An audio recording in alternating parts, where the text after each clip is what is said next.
Olá, irmãos, sejam bem-vindos ao canal Missionários. Eu me chamo Emanuel Felipe. Deus abençoe a todos. Que através desse vídeo possamos aprender um pouco mais da palavra do Senhor. Iremos estudar hoje sobre a justificação pela fé. É um tema muito importante, é um tema muito sério, é um tema que muitas vezes é compreendido de maneira parcial, não completamente. E, na verdade, esse tema nós iremos abordá-lo em mais de um vídeo. Então, iremos dividir o tema da justificação pela fé em alguns vídeos. E esse será uma introdução, né? Apesar disso, o estudo ele será de maneira resumida, né? Mas que nos ajuda a compreender mais e melhor sobre a justificação pela fé. Porque a gente estudou anteriormente sobre a fé e agora a gente estuda sobre a justificação pela fé.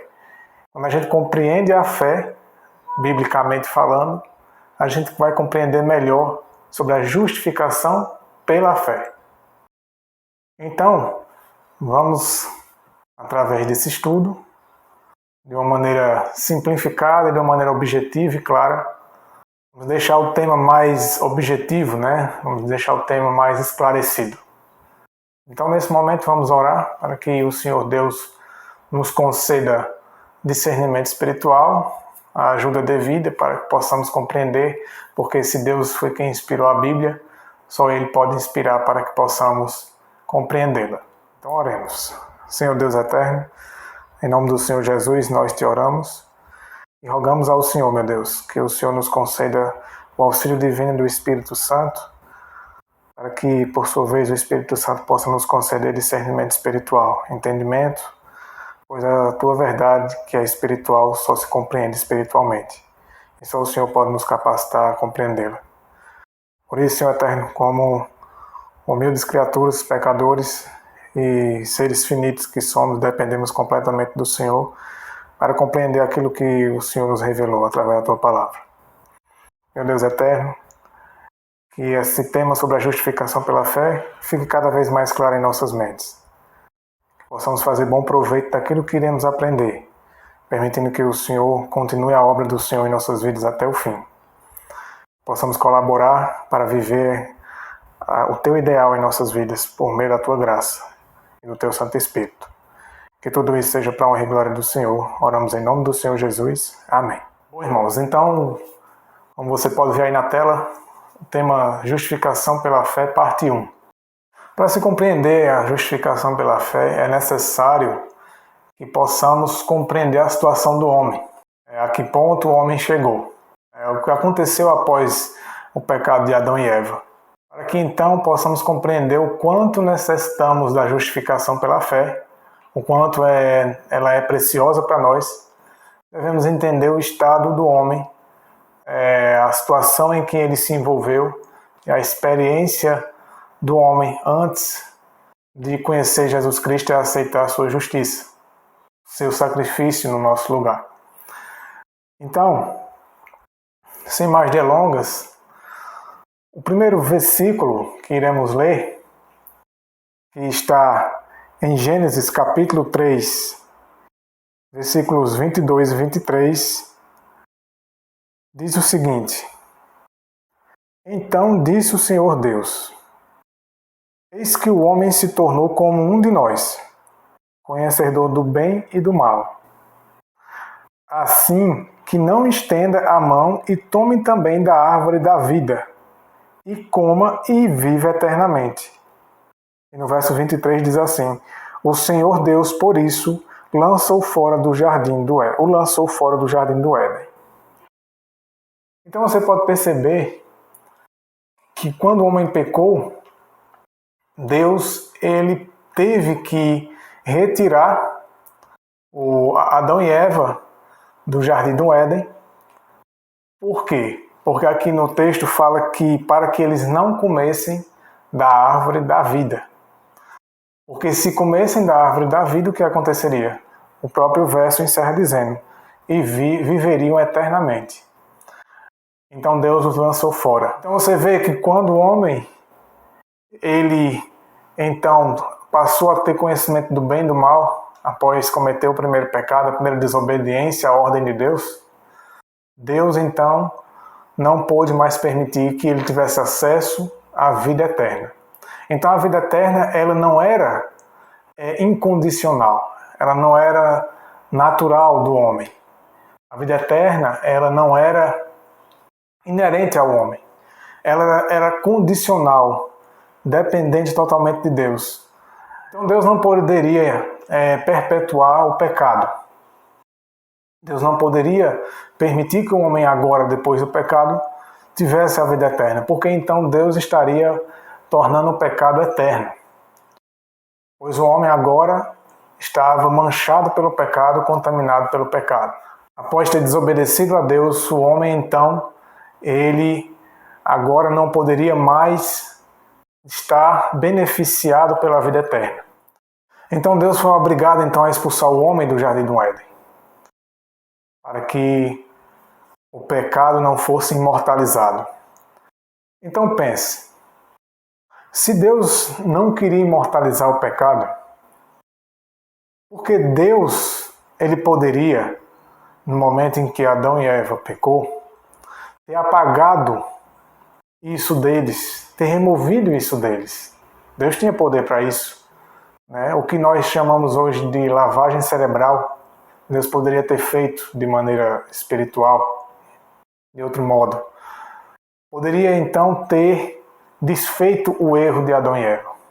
Mas Deus ele respeita o livre-arbítrio.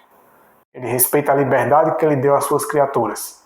E Deus só aceita o amor, a obediência, o serviço e a adoração a Ele, que sejam de livre e espontânea vontade e consciente, sabendo o porquê que está fazendo aquilo ali. É isso que Deus espera de suas criaturas.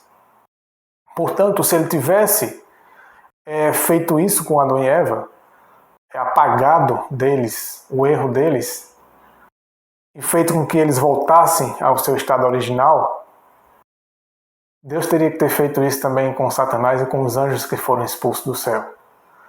E então Deus não teria criaturas que iriam adorá-lo de maneira livre e espontânea, por amor, por fidelidade e consciente. Mas Deus, sabendo das consequências do pecado, Deus tinha um plano. E esse plano, junto com Jesus Cristo, ele já tinha sido todo feito antes do pecado, mesmo antes do mundo ser criado. Então, para que o homem não continuasse ladeira abaixo, porque a situação que iremos ler nos próximos textos foi o resultado do pecado de Adão e Eva, aonde nós chegamos. E essa situação, ela só poderia ser revertida através do plano da redenção. Nesse plano, Deus não poderia apagar a mente, apagar o pecado do homem, sem que o homem soubesse as consequências, o porquê de tudo. E era preciso que então o homem agora entendesse a qual governo ele iria querer pertencer, ao de Deus ou ao de Satanás. Mas bem, iremos agora ler alguns outros textos que irão nos ajudar a compreender as consequências do pecado de Adão e Eva. Entendemos que Deus não pode tolerar que o pecado seja imortalizado. Consequentemente, o homem não pode ir para o céu, não pode receber a vida eterna se ainda estiver com o pecado. Porque se fosse possível, Deus não teria expulsado Adão e Eva. Em Romanos 3, dos versículos 10 a 12, nós iremos compreender um pouco mais dos resultados do pecado de Adão e Eva. O que o pecado causa, nessa desconfiguração que o pecado causou no ser humano. E a solução para, então, as consequências do pecado exigiria muito mais do que muitas vezes imaginamos. Né? Então, preste atenção no que diz aqui em Romanos 3, dos versículos 10 a 12. Diz assim: como está escrito, não há um justo, nenhum sequer. Não há ninguém que entenda. Não há ninguém que busque a Deus. Todos se extraviaram e juntamente se fizeram inúteis. Não há quem faça o bem, não há nenhum só. Isso aqui é uma referência que Paulo faz ao Salmo 14, né? Onde você pode ver parte desse texto aqui também no Salmo 14. E você percebe que o resultado, as consequências do pecado levou o homem a ir tão longe, e de fato realmente leva o homem a ir tão longe de Deus, tão longe do plano original, do ideal de Deus para a humanidade, que era necessário que realmente o plano para salvação, para a restauração da imagem dele no homem fosse um plano muito mais bem elaborado do que somente apenas apagar do coração do homem, da mente do homem, o erro que ele cometeu. Era necessário que o homem então descobrisse e provasse as consequências daquilo que ele cometeu, para que o mundo soubesse o quão grave é o pecado e como é perigoso e quão longe o homem pode ir, qualquer criatura pode ir, quando comete o pecado e quando se alia às fileiras do inimigo. Paulo diz que não há nenhum justo. Então, em seu estado, após o pecado, o homem ele se torna uma criatura injusta. Paulo diz também que não há quem entenda. O homem passa então a se desviar e se distanciar do verdadeiro entendimento. O entendimento que só Deus tem e que só Deus pode dar ao homem. Paulo também diz que não há ninguém que busque a Deus.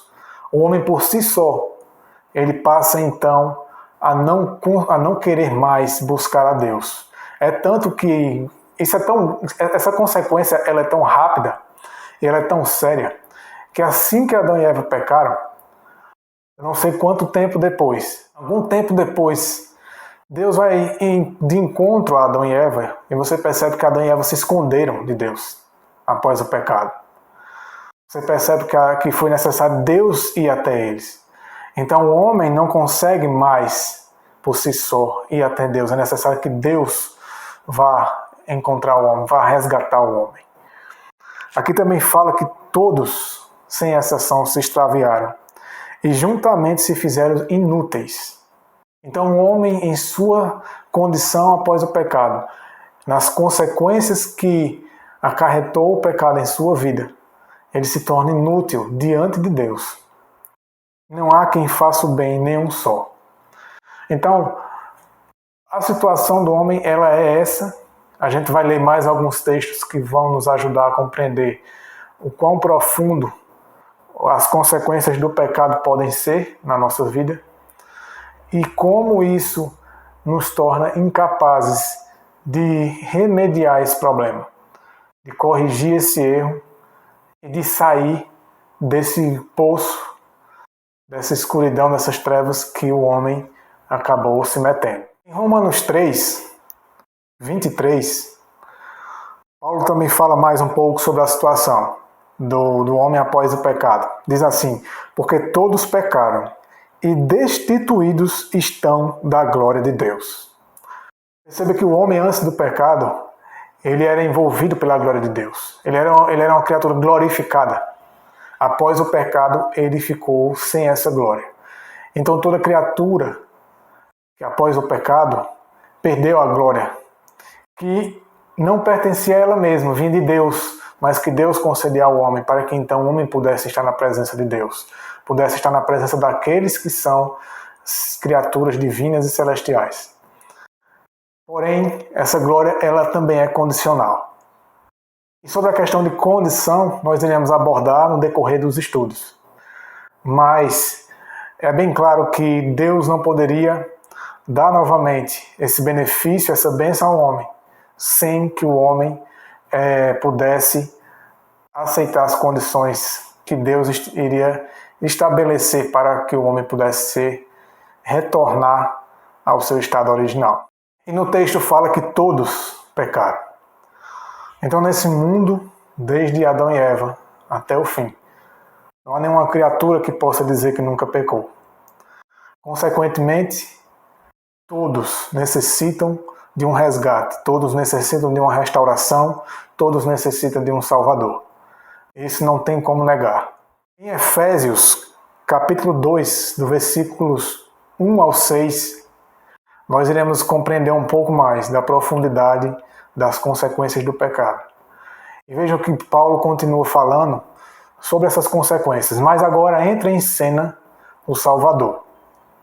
E nesse texto aqui, nós iremos compreender com mais detalhes, né, o que aconteceu com o homem após o pecado e essa necessidade que o homem tem de um Salvador, de alguém que o resgate, e que por si só ele é incapaz disso. Diz assim, versículo 1. Ele lhes deu vida. Esse aqui é Jesus Cristo. Ele lhes deu vida. Quando vocês estavam mortos em suas transgressões e pecados. Perceba que aqui é dito que o ser humano estava morto, não fisicamente, mas espiritualmente e moralmente, em suas transgressões e pecados. Então o pecado ele causa a morte moral e espiritual. No verso 2 continua dizendo, nos quais vocês andaram noutro tempo. Você percebe que Paulo agora começa a falar do tempo passado. E vão prestando atenção nesse detalhe, quando Paulo fala no tempo passado. Porque aqui entrou em cena o Salvador, aquele que deu vida àqueles que estavam mortos, por conta de seus pecados e transgressões. Continuando no verso 2. Segundo o curso deste mundo, segundo o príncipe da potestade do ar, do espírito que agora atua nos filhos da desobediência.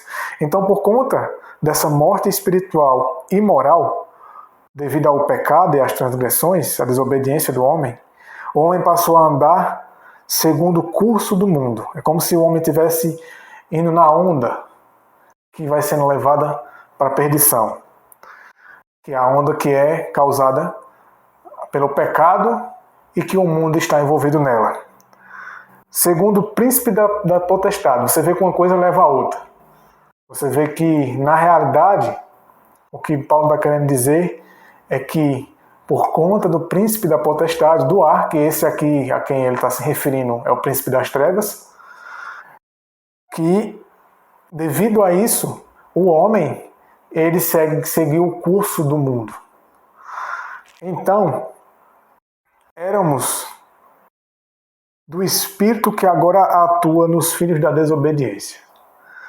No verso 3 diz assim, entre eles também nós todos andamos no passado. Perceba que mais uma vez ele trata dessa situação no passado. E vai observando bem isso. Segundo as inclinações da nossa carne, fazendo a vontade da carne e dos pensamentos. Perceba que o homem, após o pecado, ele então passa a ser dirigido, a ser influenciado, inclinado, tanto por Satanás, quanto pela inclinação da carne, que agora passa a gostar das coisas erradas. E diz assim, ainda no verso 3, no final, éramos por natureza filhos da ira, como também os demais. Perceba que ele falou no passado novamente. No verso 4 diz, mas Deus, sendo rico em misericórdia, por causa do grande amor com que nos amou, e o verso 5, e estando nós mortos em nossas transgressões, nos deu vida juntamente com Cristo, pela graça vocês são salvos. E no verso 6 encerra, e juntamente com ele nos ressuscitou, e com ele nos fez assentar nas regiões celestiais em Cristo Jesus.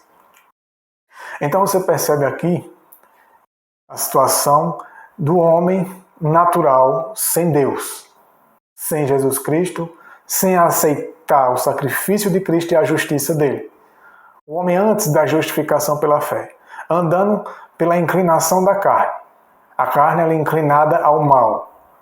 Esse mal vem de Satanás, então os demônios e Satanás, eles sabem da fraqueza humana, eles sabem que o homem destituído da glória de Deus agora é fraco por si só, e é muito fácil para que Satanás possa envolver o homem em cada vez mais trevas maiores, fazendo com que o homem se enfraqueça tanto e tanto, que siga tanto a inclinação da carne, tanto o curso do mundo, que então o homem não consiga mais retornar a Deus. E a carne, ela, uma vez que ela foi corrompida pelo pecado, é como um vírus, sabe, um vírus de computador. Imagina um computador Vamos colocar de uma marca aí, a Apple, né? Um computador muito bom, muito potente, máquinas que são de primeira linha, softwares e hardwares muito bem elaborados. Imagina você comprar um computador zero, um computador novo, nunca usado. E aí você começa a utilizar ele e você percebe que tudo é perfeito, entre aspas, né? Dentro dos limites de que aquela máquina deve entregar. Tudo funciona comum, até que você, de repente, entre em algum site que não deveria entrar e aí você acaba pegando um vírus no seu computador. Então quando aquele vírus ele entra no sistema do computador, você percebe que com o tempo o computador começa a não trabalhar mais como antes. O computador começa a perder a configuração original. Aquele vírus, dependendo do vírus, muitas vezes ele começa a desconfigurar muito rápido todos os programas e o sistema original da máquina. E aí o computador chega a um ponto que você vai precisar resetar ele, formatar ele totalmente. Então é isso que aconteceu com o homem. Em poucas palavras, com uma ilustração mais simplificada. Embora tenha sido muito mais profundo. Chega um momento que o homem precisa de uma formatação. O homem precisa de uma restauração. O homem não pode continuar como está e simplesmente ir para o céu desse jeito. Por isso que o plano da redenção é um plano muito profundo. Por isso que Deus não devolveu a vida eterna para Adão e Eva imediatamente após o pecado e Deus expulsou eles do Éden. Porque Deus poderia ter permitido que eles continuassem no Éden e tivesse formatado todo o mal que então agora havia neles, devido ao pecado, e restaurado eles sem o consentimento deles. Mas Deus não faz assim. Deus precisa do consentimento do homem. Deus precisa que o homem aceite que isso seja feito. Mas vamos falar mais sobre isso no decorrer do estudo.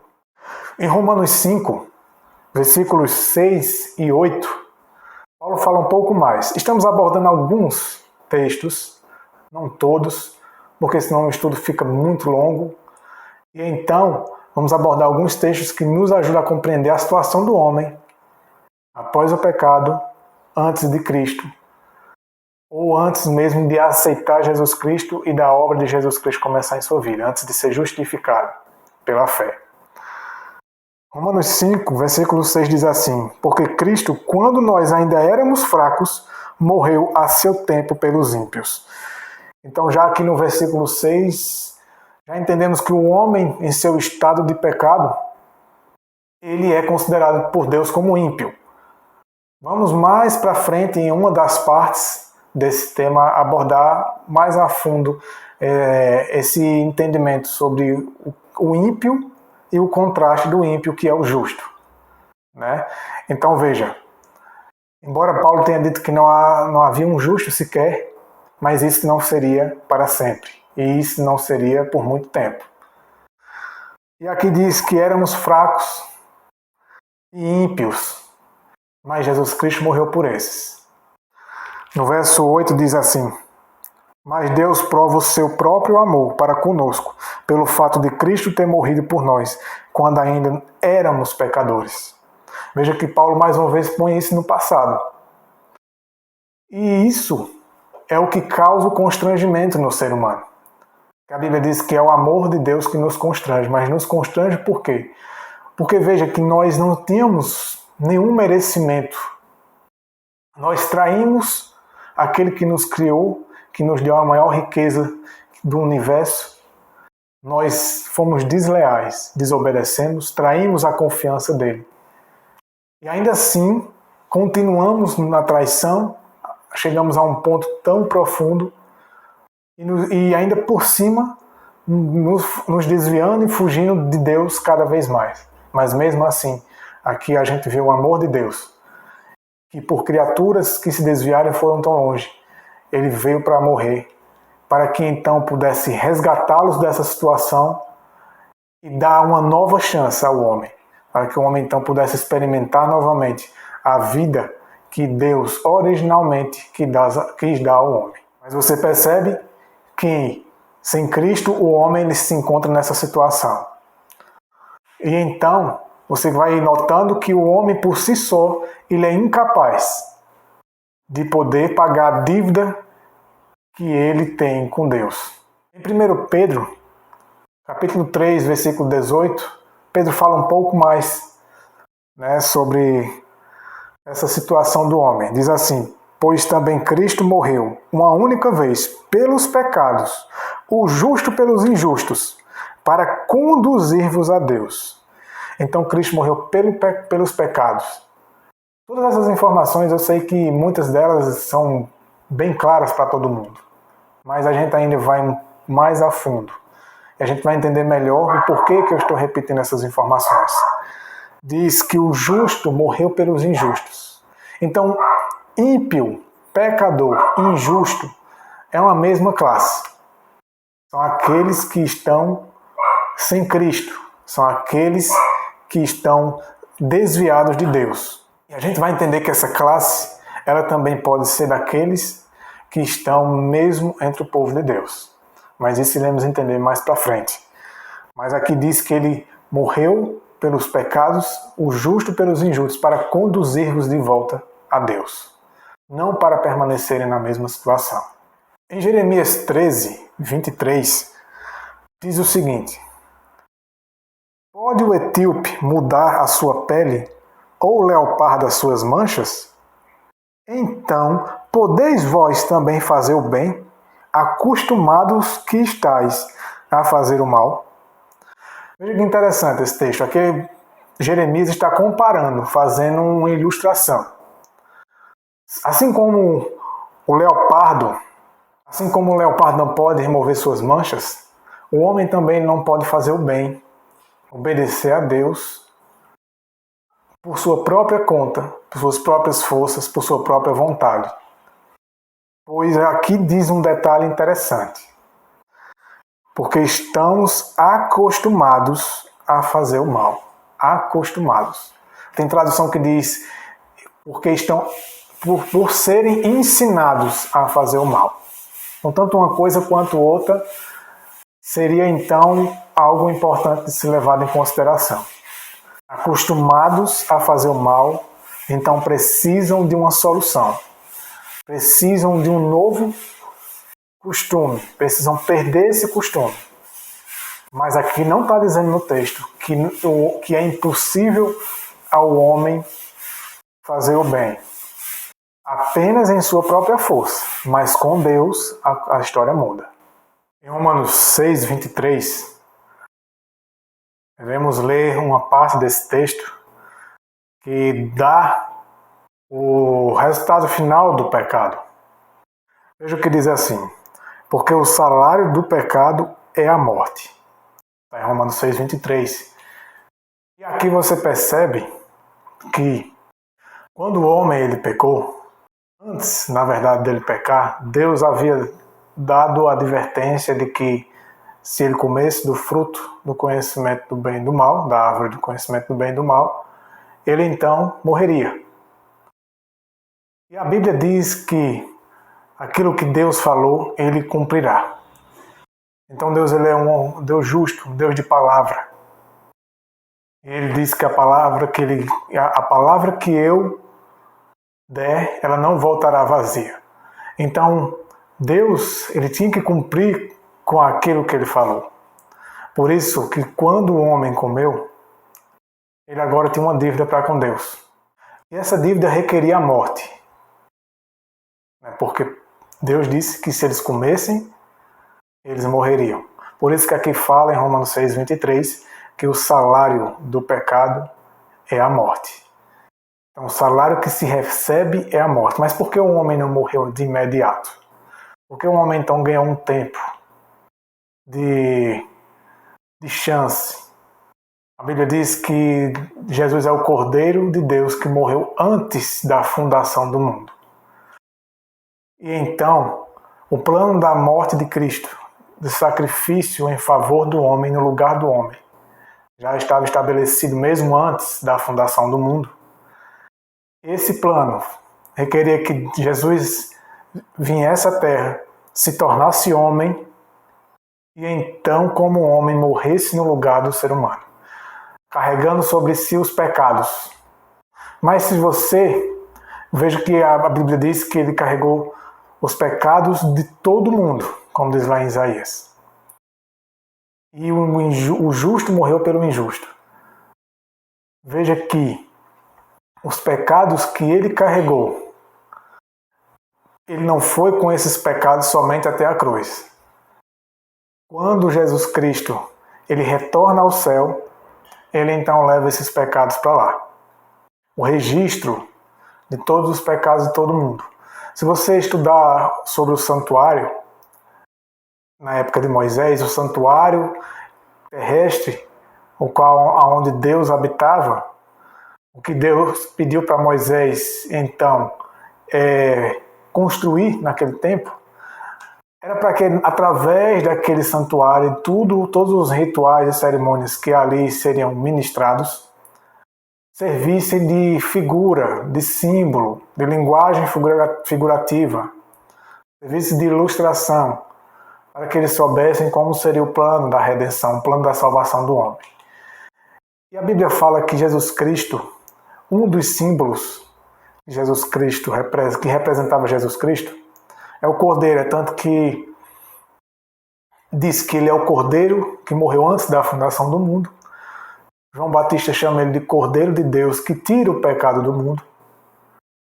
Porém, se você observar bem todo o processo do santuário da época de Moisés, você percebe que não fica apenas na morte do Cordeiro. E todas as outras figuras que estão ali no santuário simbolizam o plano e a obra de Jesus Cristo, desde a terra, morrendo como homem, até o retorno, voltando ao céu e se tornando sumo sacerdote, assim como havia um sumo sacerdote. Mas esse é um tema que iremos estudar mais para frente, sobre o santuário, e todos os seus símbolos, e todo o significado. Mas onde eu estou querendo chegar?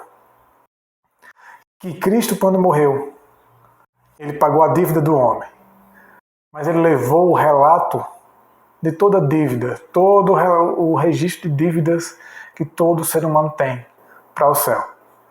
Para que então pudesse, como advogado do ser humano, pudesse pleitear, pudesse rogar a Deus misericórdia. Iremos ver mais sobre isso um pouco mais para frente ainda nesse estudo. Um exemplo que é importante para a gente compreender o que acontece, porque se o salário do pecado é a morte, então temos que entender o seguinte. Imagina que existe um homem, o homem mais rico do mundo. Imagina o homem mais rico do mundo. E esse homem, então, ele perde tudo. Ele tinha tudo, era a pessoa mais rica, mais poderosa do mundo, e ele perde tudo. E aí a conta dele, ela, além de ficar zerada, ela fica negativada. Né? Existe uma dívida. E a dívida é de milhões, trilhões, uma dívida exorbitante, uma dívida absurda, que ele não conseguiria pagar, porque além de ele ter ficado sem nada, imagina um homem que ele estragou tudo, tinha tudo, a maior riqueza do mundo, e ele começou a fazer coisas erradas, estragou e perdeu tudo. Então ele manchou a própria imagem, ninguém mais confia nele, os amigos, tudo, deixaram ele para lá. E imagina que essa pessoa, ela então, em situação de rua, porque foi colocada, ela não tem mais empresa, não tem mais nada. Vamos colocar assim, vamos ser bem exagerado mesmo. Porque é isso mesmo que aconteceu com Adão. Agora imagina, essa pessoa não tem mais, não pode mais voltar a ter aquilo ali, só que ela está devendo. E aquele a quem ela deve sabe que ela não pode pagar. Ela não tem mais condição de pagar. Então a única coisa que ela pode requerer dessa pessoa, é a morte. Imagina isso, uma situação assim. Isso é apenas uma ilustração, um exemplo. E aí, essa pessoa, ela está numa situação que ela já sabe que não tem mais o que fazer, só que vem alguém e paga essa dívida dela, paga toda a dívida que essa pessoa tem, uma dívida absurda, que ela nunca na vida dela, apenas com a vida mesmo, é que ela poderia pagar essa dívida. E além disso, imagina, vem alguém, paga essa dívida e ainda deposita na conta dessa pessoa algo, um valor assim também equivalente àquilo que ela devia. Então foi isso que Jesus Cristo fez pelo homem, quando ele morre, porque o que era o salário do pecado? O salário do pecado era a morte. O homem até poderia pagar esse salário, porém estava tudo acabado. A única maneira que o homem poderia pagar era com a sua morte. Por isso, através do amor de Jesus Cristo, mesmo o homem não merecendo, porque a quem o homem passou a dever foi ao próprio Deus, então você agora se vê numa situação que aquele a quem você deve, que você traiu, fez tudo por você, e você desmereceu tudo aquilo que ele fez por você, e aí ele vem e paga essa dívida para você e ainda deposita na sua conta um valor equivalente a muito maior, talvez, do que aquilo que ele tinha dado no começo. Então, esse salário temporariamente foi pago com a morte de Cristo. E nós iremos entender mais sobre essa questão do porquê que eu falei temporariamente. Por que que Deus teve que fazer isso pelo homem? Como a gente já entendeu, o homem incapaz, o homem não tinha mais forças, o homem não tinha mais condições e capacidade de por si mesmo voltar ao ideal de Deus, voltar a ser leal a Deus, voltar a cumprir as condições do governo de Deus, a cumprir a lei de Deus, pelas quais o homem poderia estar em paz com Deus. Mas Jesus Cristo, quando morre pelo ser humano, pela humanidade, ele dá uma nova chance. Mas ele fez isso por quê? Porque primeiramente por amor às criaturas, né? Por amor àqueles quem ele criou. E esse amor é tão grande, por isso que a Bíblia diz que nos constrange. Porque se não for esse amor que venha nos constranger, nada mais pode nos constranger, porque éramos filhos da ira, filhos da desobediência, ímpios, pecadores, estávamos todos desviados de Deus, ninguém buscava mais a Deus. E ele veio ao nosso resgate, porque ele sabia que o fim do homem seria a morte, porque esse é o salário do pecado. E essa morte é a morte eterna, é a destruição eterna. Por isso, por quê? Porque quando Deus expulsa Adão e Eva do Éden, você percebeu que ele disse que para que ele não coma da árvore da vida e viva eternamente, ou seja, ele não tinha mais como viver eternamente. Por si só, o homem não tem a vida eterna. A criatura ela não tem em si mesma a condição eterna. E isso vem de Deus. Só Deus pode dar isso ao homem. Por isso que Jesus Cristo diz que sem ele não temos como ter a vida eterna. Porém, o que irá acontecer com aqueles que recusam a morte de Cristo, o sacrifício, esse sacrifício que foi feito para dar ao homem uma segunda chance, pagando a dívida anterior do homem e depositando na conta do homem um valor suficiente para que então o homem possa ser restituído, a retornar a ser um cidadão do céu? Então, em Isaías 13, versículo 9, diz assim: Eis que vem o dia do Senhor, dia cruel, com ira e ardente furor, para converter a terra em assolação e dela destruir os pecadores. Aqui é uma profecia do tempo do fim, o dia do Senhor. Essa profecia ela tem duplo cumprimento. Se tratava de um contexto daquele tempo e se trata também do tempo do fim, literalmente. E diz que é um dia com ira ardente, porque o mundo ele vai ser destruído através do fogo, como diz a Bíblia, para converter a terra em assolação e dela destruir quem? Os pecadores. O homem estava em estado de pecador antes de aceitar Jesus Cristo. O homem tinha um único salário, e esse salário é esse aqui que diz em Isaías 13, a destruição final, que é o salário do pecado. Isso aqui é uma profecia, e essa profecia se cumprirá. E nós iremos entendê-la como que o homem pode se livrar dessa sentença. Através do plano da redenção, o homem ele então escapa dessa sentença, que é a destruição final dos pecadores, que é o salário do pecado. Mas aí você pensa, mas Jesus Cristo não morreu pelo pecado de todos? Ele já não pagou?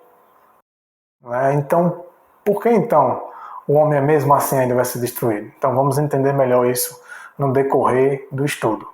Mas entendemos que a sentença final é a destruição dos pecadores. Então aquele que foi encontrado como pecador, considerado diante de Deus como pecador, no tempo do fim, no dia do juízo final, no dia da retribuição final, ele será destruído. Isso é o que está na Bíblia, isso é biblicamente falando, está em Isaías 13, versículo 9, como você pode ver na tela. Então, irmão, não devemos duvidar disso. Isso é uma promessa de Deus. Mas Deus tem um plano para nos livrar dessa sentença, para nos livrar desse resultado. E esse plano se chama justificação pela fé. E está dentro, esse por sua vez, por extensão, está dentro do plano da redenção, da salvação. E devemos aceitar as condições e vivê-las, para que então isso não ocorra conosco. Porque, de fato, a nossa dívida com Deus, embora ela tenha sido paga por Jesus Cristo, iremos entender que não devemos brincar e abusar com a misericórdia de Deus. Porque ainda existe, diante do homem, escolhas a serem feitas. Em Lucas 13, existe uma parábola muito interessante. Essa parábola que Jesus Cristo contou, ela exemplifica, ela simplifica, ilustra, com poucas palavras, o plano da redenção, a justificação pela fé. E da maneira como ele conta aqui, a gente começa a compreender melhor essa questão de que, embora o Senhor Jesus Cristo tenha morrido pelos nossos pecados, ele tenha pago a nossa dívida e ainda depositado na nossa conta a justiça dele, nós iremos entender isso um pouco mais. Você vê aqui, através dessa parábola em Lucas 13, como que funciona então a justificação pela fé, o plano da redenção. Diz assim, a partir do verso 6. Ele também falava esta parábola, Jesus Cristo, né? Certo homem tinha uma figueira plantada na sua vinha. Ele foi buscar fruto nela e não o achou. Imagine que esse homem seja Deus. A vinha seja o mundo. E a figueira seja o povo dele. Ele foi buscar fruto. Imagine que esse fruto, como diz a Bíblia, é o fruto do Espírito. Mas ele não achou esse fruto no povo. É o fruto da obediência, né? O fruto da justiça.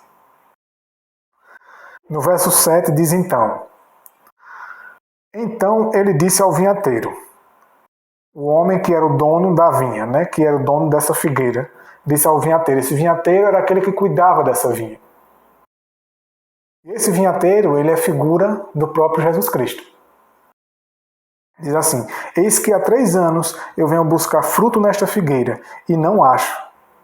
Corta ela, porque ela ocupa inutilmente a terra. Ele pergunta ao vinhateiro: Por que ela está ocupando essa terra inutilmente? Então ele diz ao vinhateiro, que é aquele que cuida da vinha dele, que aquela figueira estava ocupando inutilmente, não tinha valor. não tinha mais utilidade. Mas aí você vê que o dono da vinha, ele diz que manda o vinhateiro cortar ela, ou seja, destrua ela, se desfaça dela. E no verso 8 diz assim: e respondendo ele, disse-lhe, ele aqui é o vinhateiro, o que cuida da vinha. É a figura de Jesus Cristo. Senhor, deixa também este ano, até que eu cave em seu redor e a esterque. E no verso 9, e se der fruto, bem, se não, então depois tu cortarás. Você percebeu aqui que nessa ilustração, o Senhor Jesus Cristo, ele diz a Deus: Senhor, Pai, deixa que eu cuide deles por mais um tempo. Vamos dar mais uma chance a eles. Eu vou cuidar. Ele até fala que deixa que eu cave em seu redor e esterque. Para ver se aquela figueira possa vir a dar o fruto esperado. E aí ele diz, caso dê o fruto, bom, então ela permanece, então ela vai ficar. Caso não, então poderemos cortá-la. Então você percebe que existe uma condição, embora ele tenha dado uma chance ao homem, isso aqui é o que Jesus Cristo fez para nos conceder a justificação pela fé, a justiça dele. Ele nos dá a justiça dele, pedindo a Deus mais um tempo para o homem, para cuidar do homem, para ver se o homem vai dar o fruto. Você vê que não é sem propósito. Não é sem razão que ele deu uma outra chance ao homem. Não foi para que o homem continuasse na mesma situação. Só com essa parábola você entende que existe um propósito. Caso esse propósito não se cumpra em nossas vidas, isso de maneira individual, então o indivíduo ele será cortado. E então em Romanos 3 nós vemos mais sobre a justificação pela fé. Esse de fato é um texto mais direto. Até aqui a gente compreendeu a situação do homem, a incapacidade do homem de por si só resolver o seu problema com Deus, de por si só ser merecedor da salvação, porque ele só poderia pagar a dívida que ele adquiriu com Deus através da sua morte. Mas Deus, por amar tanto o mundo, quis dar essa chance ao homem, para resgatar o homem do pecado, para resgatar o homem das garras de Satanás e da destruição final, que já está predita e já está proposta para os pecadores. Por isso que Deus, ele precisa que o homem entenda isso. O homem entenda a sua situação, sua incapacidade e sua necessidade de ser resgatado, de ser salvo, e de ser transformado, e de ser restaurado, de ter a imagem que Deus deu ao homem na origem, restaurada em si mesmo. Aqui em Romanos 3 é um capítulo que ele é clássico com relação à justificação pela fé, levando em consideração tudo que a gente viu, toda a situação do homem, entendendo que o homem agora é incapaz de obedecer a Deus por sua própria força e que o homem é incapaz de pagar a sua dívida antiga. Aqui a gente vê a solução de maneira mais clara, para que então o homem possa ser restituído. E então o homem possa voltar a ser reconciliado com Deus. Diz assim, no verso 24, Romanos 3, sendo justificados livremente pela sua graça, através da redenção que há em Jesus Cristo. Então a justificação ela é livre, ela é gratuita, como diz outra tradução. Pela graça. A graça também já entra em cena aqui, e ela é tema para um outro estudo, que iremos também abordar, porque a graça de Deus é o favor imerecido de Deus, mas com um propósito, e esse propósito é o que iremos estudar depois, num tema específico só sobre a graça. Mas então somos justificados gratuitamente por meio da graça de Jesus Cristo, através da redenção que ele concedeu ao homem, através do sacrifício dele pelo homem. Até aí todo mundo entende, todo mundo concorda. No verso 25 diz assim: a quem Deus estabeleceu para ser uma propiciação através da fé no seu sangue, para declarar a sua justiça pela remissão dos pecados que são passados na paciência de Deus. Vamos abordar um pouco vamos fazer algumas observações sobre esse verso 25. Diz assim: a quem Deus estabeleceu, Jesus Cristo foi quem Deus estabeleceu para ser propiciação. A palavra propiciação, ela significa misericórdia, né? A misericórdia da gente. E através dele que o homem é reconciliado, porque propiciação também tem um sinônimo de reconciliação, tanto de misericórdia quanto de reconciliação. Reconciliação com quem? Com aquele a quem traímos, que é Deus. Tem através de Cristo, Ele é a nossa reconciliação, Ele é a nossa misericórdia. É Ele em pessoa que é a misericórdia que Deus concedeu ao homem para dar uma nova chance ao homem. E você vê que é através da fé, né, por isso justificação pela fé, para declarar a sua justiça. Então a justiça de Deus ela não foi abolida. A justiça de Deus ela não pode ser desconsiderada. Hoje muitas vezes percebemos o quanto a justiça de Deus ela tem sido omitida, ela tem sido desconsiderada, muitas vezes ela tem sido até distorcida. Mas aqui diz que foi para que declarar a justiça pela remissão. Remissão é o mesmo que resgate, é o mesmo que livrar, é o mesmo que libertar, para a remissão dos pecados passados. Preste bem atenção nessa palavrinha, dos pecados passados. Lembra do exemplo que eu dei? De que o homem tinha uma dívida que ele não poderia pagar? Essa é uma dívida passada. Então, com a obediência futura do homem, o homem não poderia pagar os seus pecados passados. Como assim? Por exemplo, imagina um indivíduo que ele cometeu um crime muito grave e ele agora está diante do juiz e ele diz ao juiz: Senhor, eu prometo que a partir de agora eu não vou mais cometer isso. Eu obedecerei. Eu não farei mais isso. Mas aí eu lhe pergunto, falando isso, o juiz pode absolvê-lo diante da lei? Não, o juiz não irá absolvê-lo, não irá inocentá-lo, desculpá-lo. Porque a lei requer que o crime que ele cometeu seja pago de acordo com o que foi estabelecido pela lei. Quando o homem pecou, Deus disse: você morrerá. Então a ordem de Deus, a lei de Deus, a palavra dele requeria a morte. O salário do pecado, o resultado do pecado seria a morte, inevitavelmente.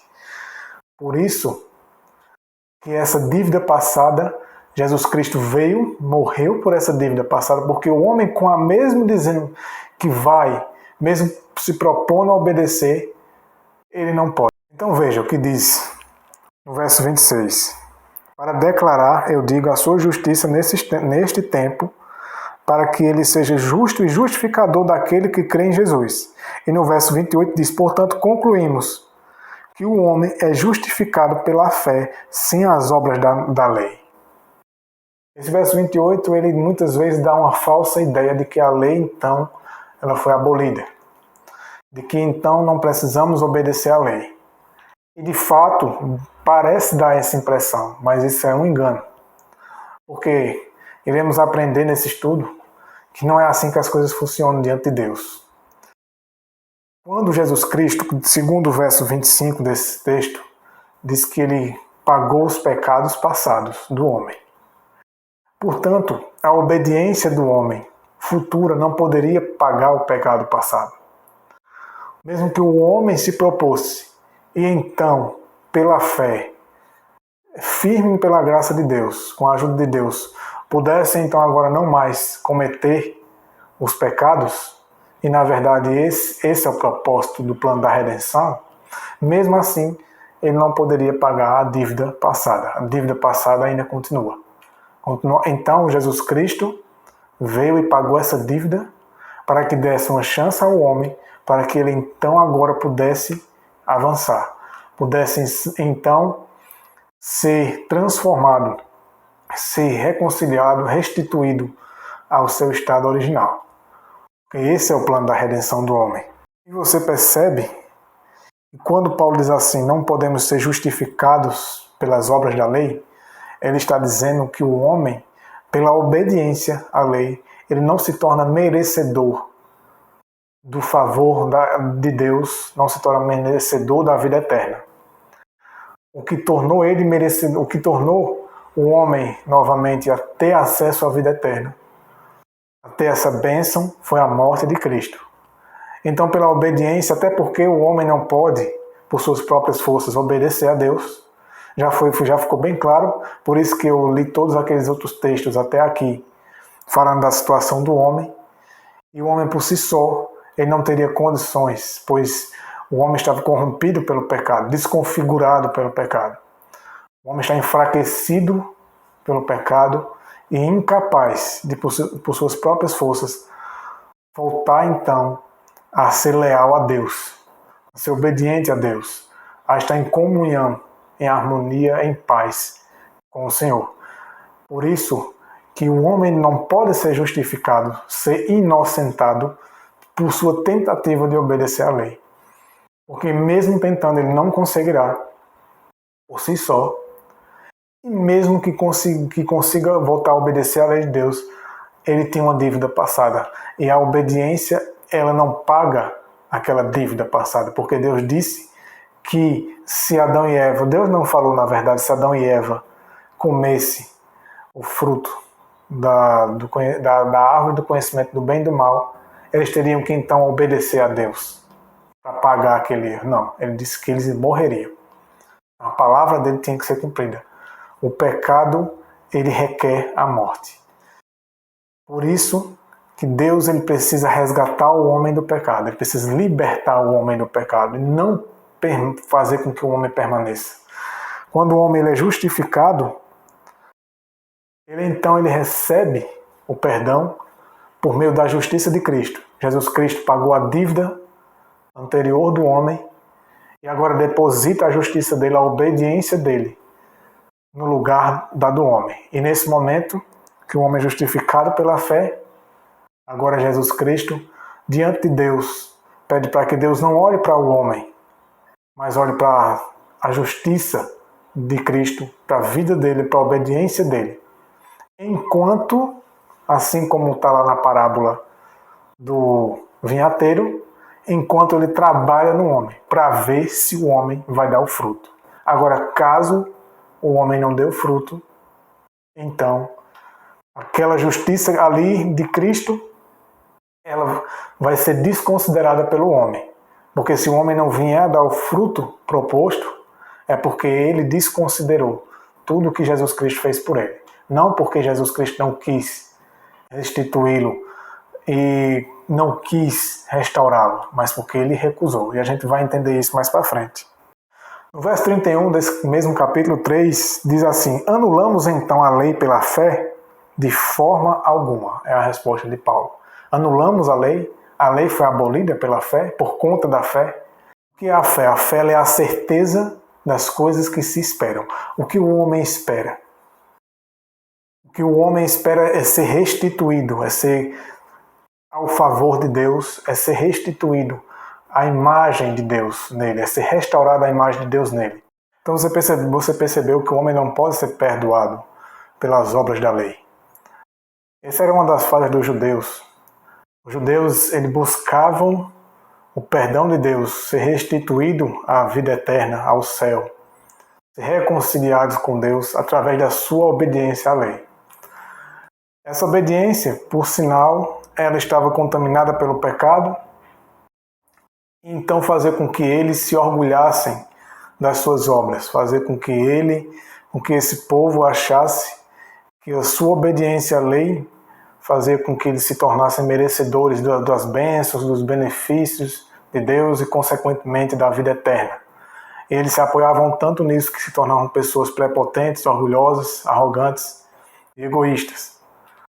E era uma consequência grave. Por isso que Paulo disse: não serão justificados pelas obras. Porque, de fato, o homem não é o homem justificado pelas obras de Cristo.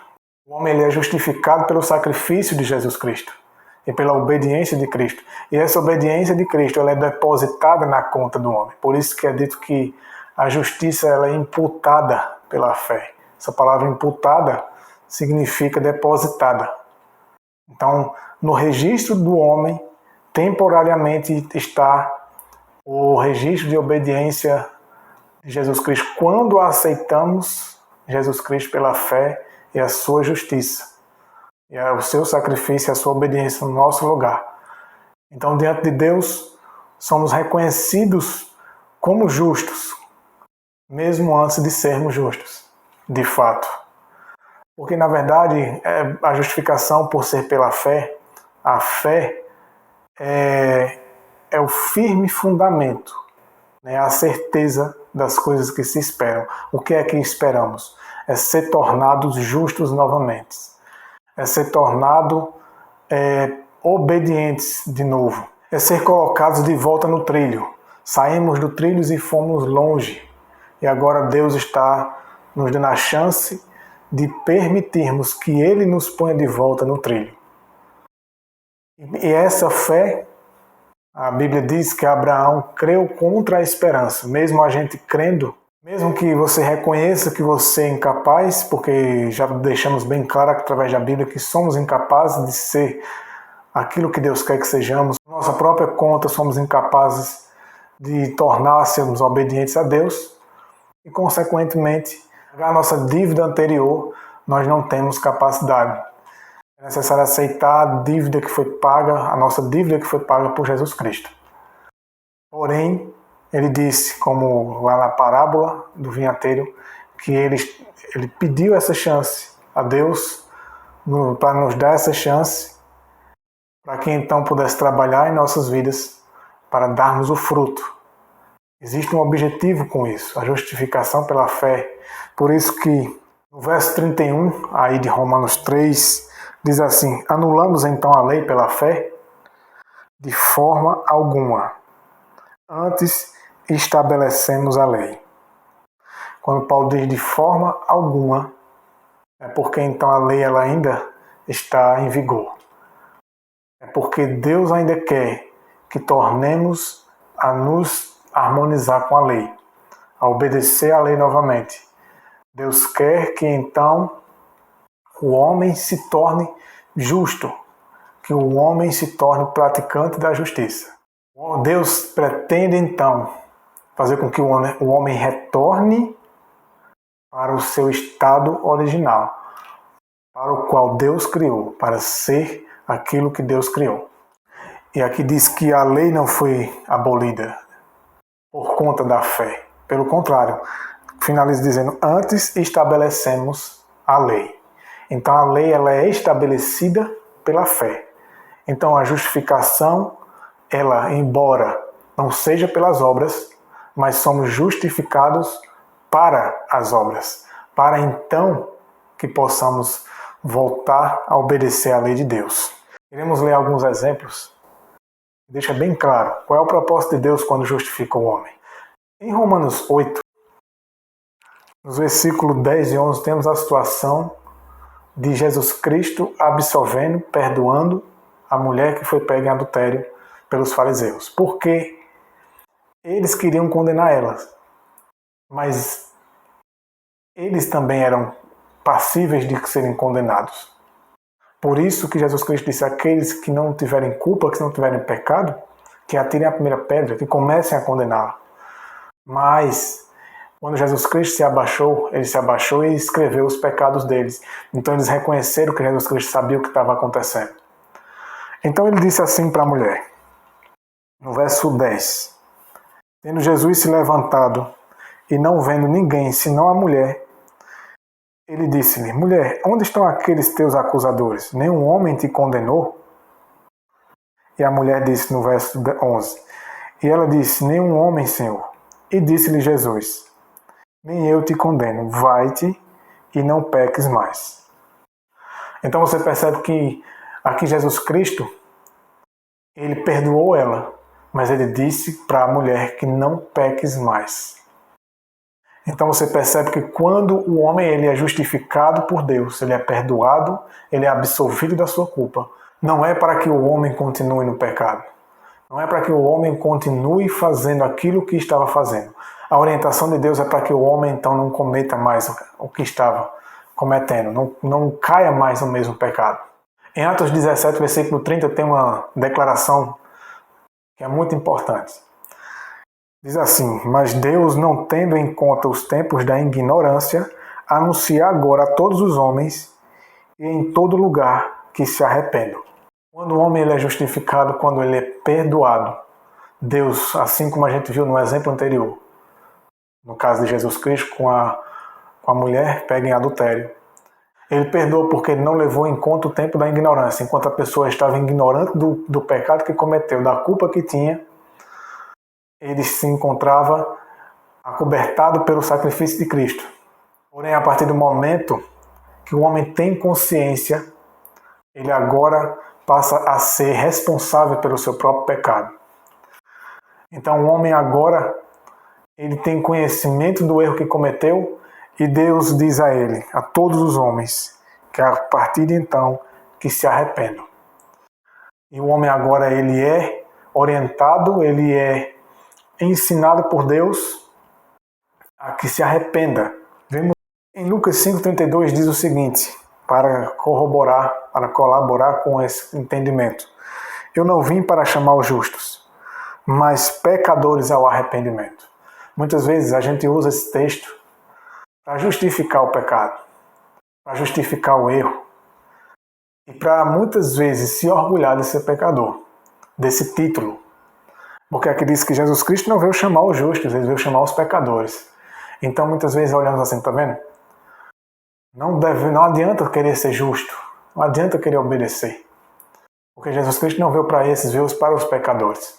De fato, Jesus Cristo morreu pelos pecadores, pelos ímpios, por conta da sua situação, da sua incapacidade de voltar a ter paz com Deus, a se reconciliar com Deus, a estar em harmonia, em obediência a Deus.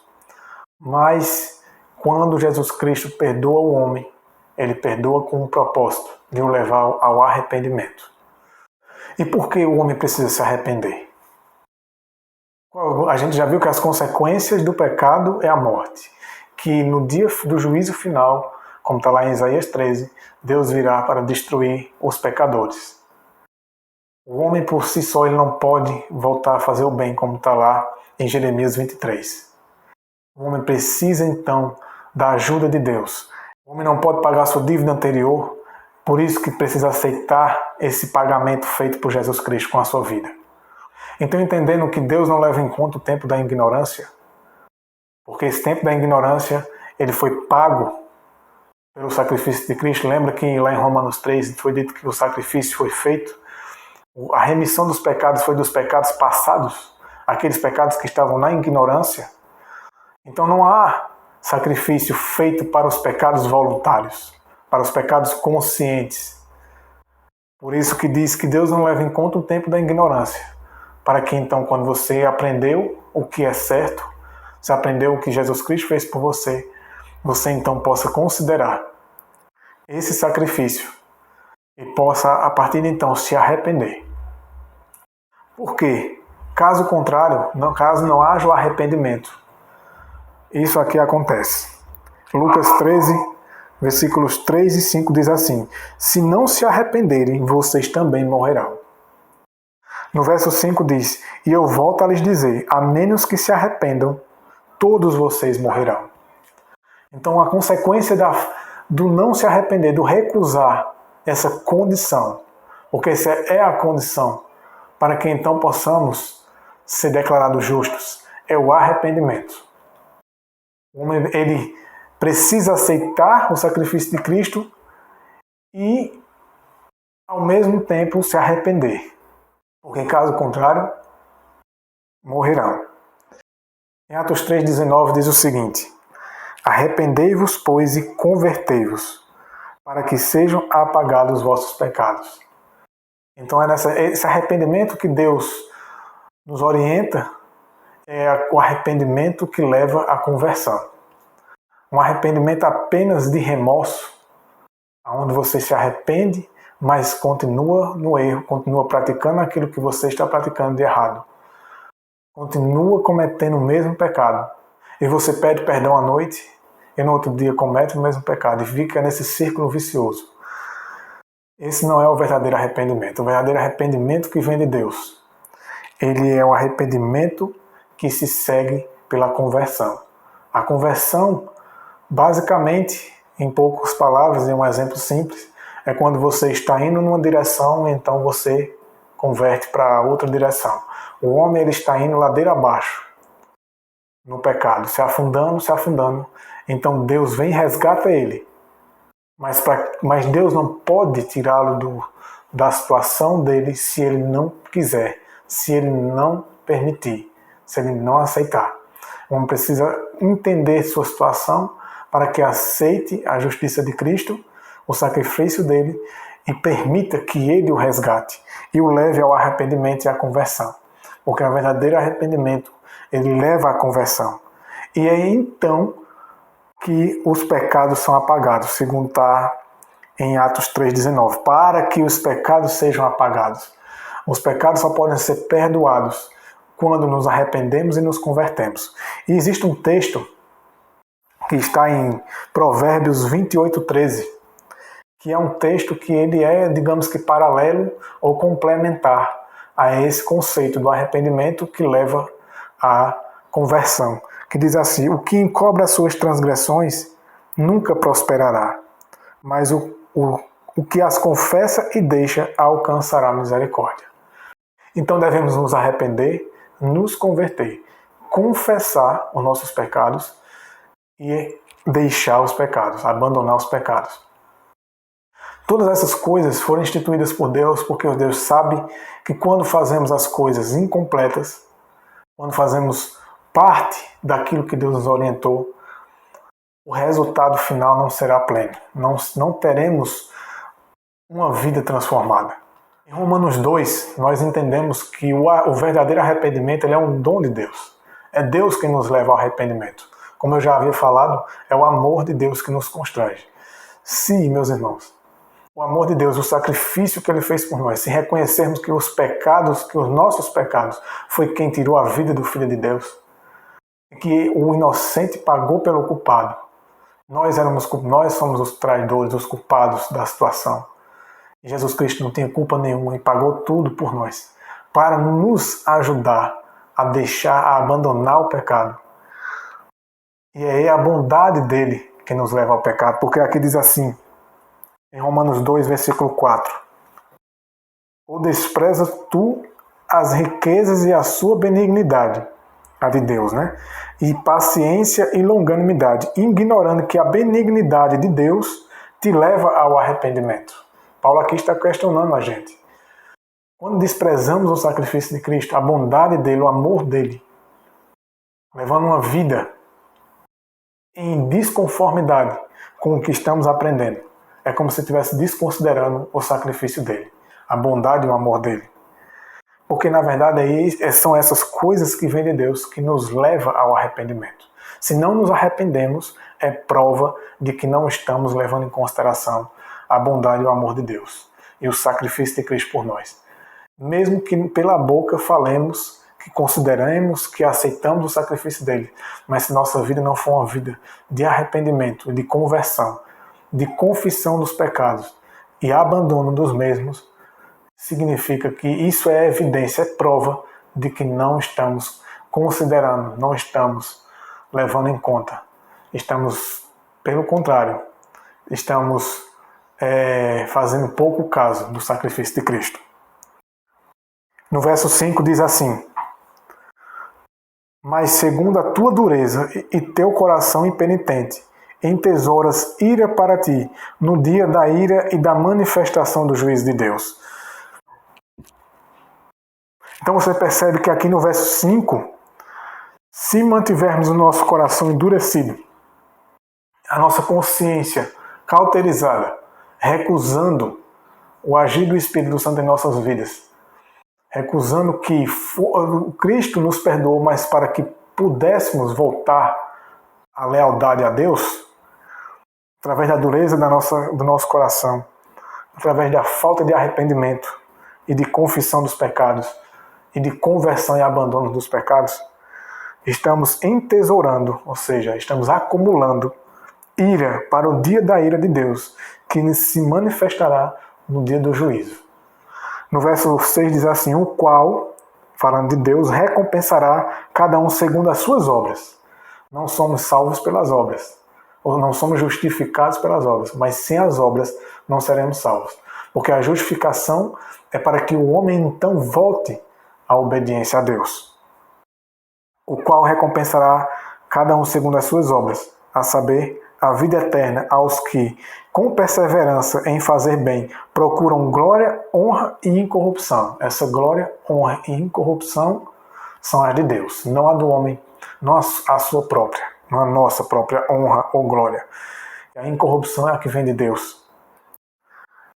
Mas, no verso 8, diz assim: a indignação e ira aos que são contenciosos, desobedientes à verdade e obedientes à injustiça. Então, o fim dessa classe de pessoas é a destruição final, no juízo final.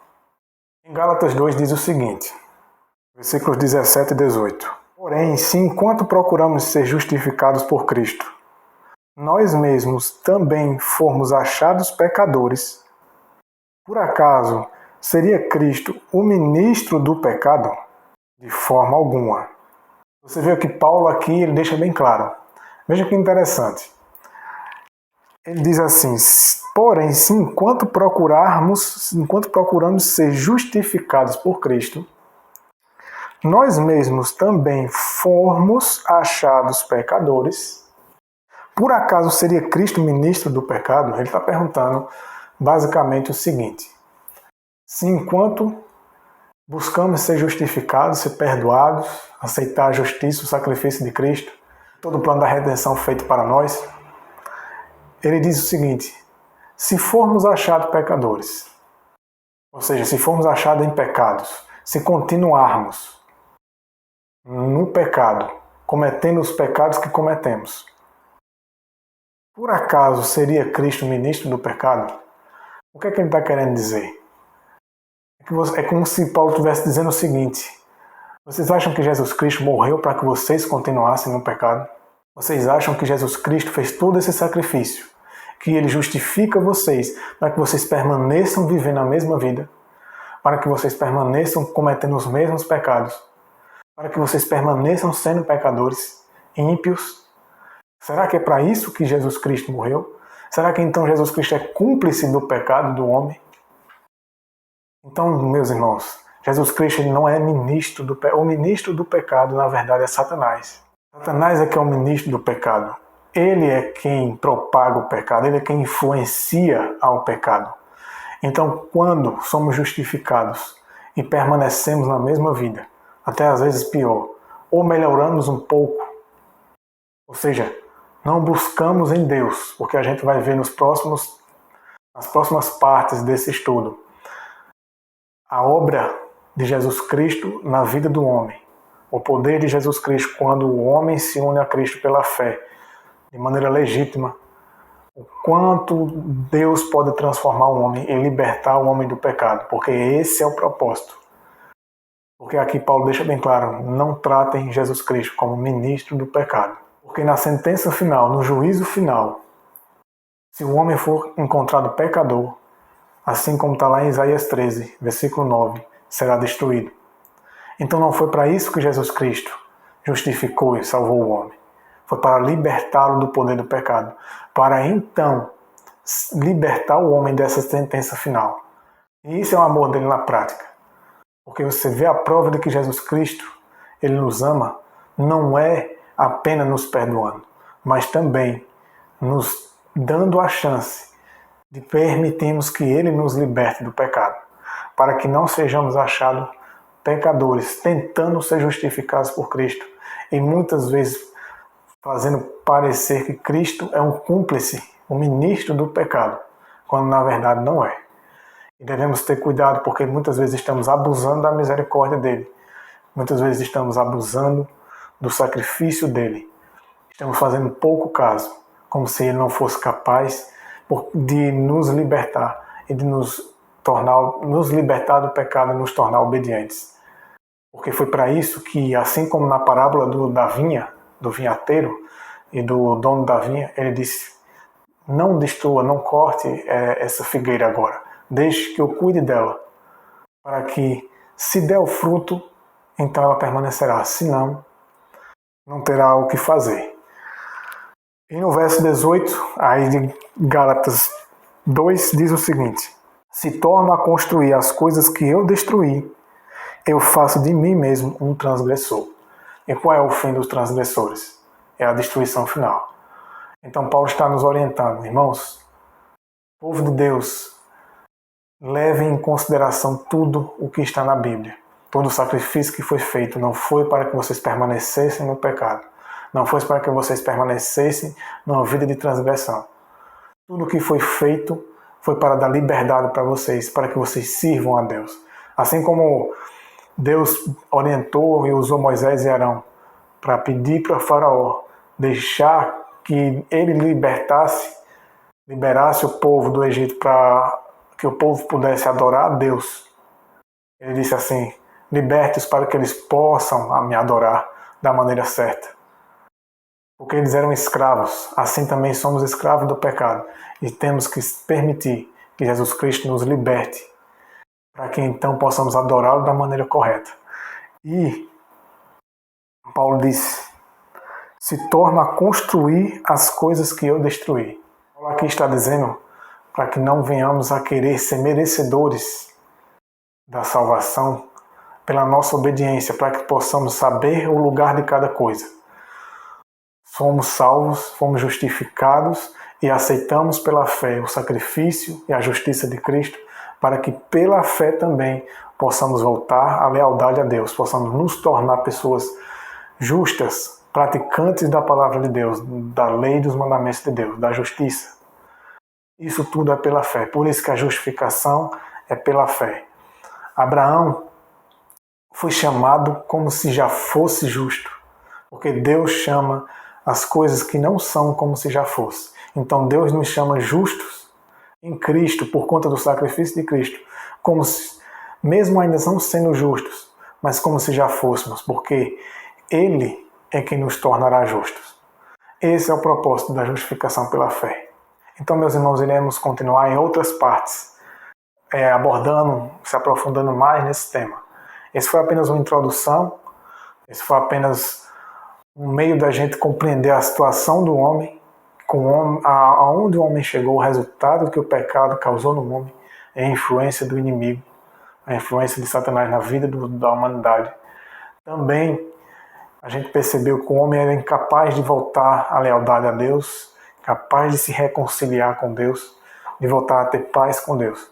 Por isso Jesus Cristo morreu. Como homem, ele viveu uma vida que é um exemplo de como o homem possa então voltar, retornar a estar unido a Deus. Porque Jesus Cristo veio como homem para que pudesse então voltar a unir, a religar a humanidade a Deus.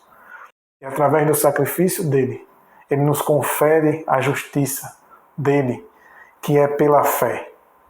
E ser tornado justo também é pela fé.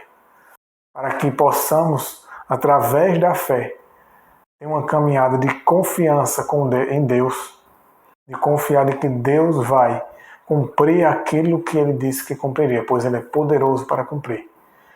Porque ele não nos chamou apenas para nos perdoar, mas também para andarmos no caminho da justiça.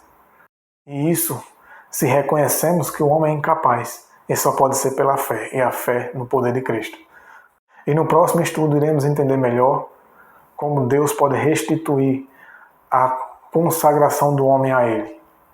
Como Deus pode tornar o homem novamente a obedecê-lo.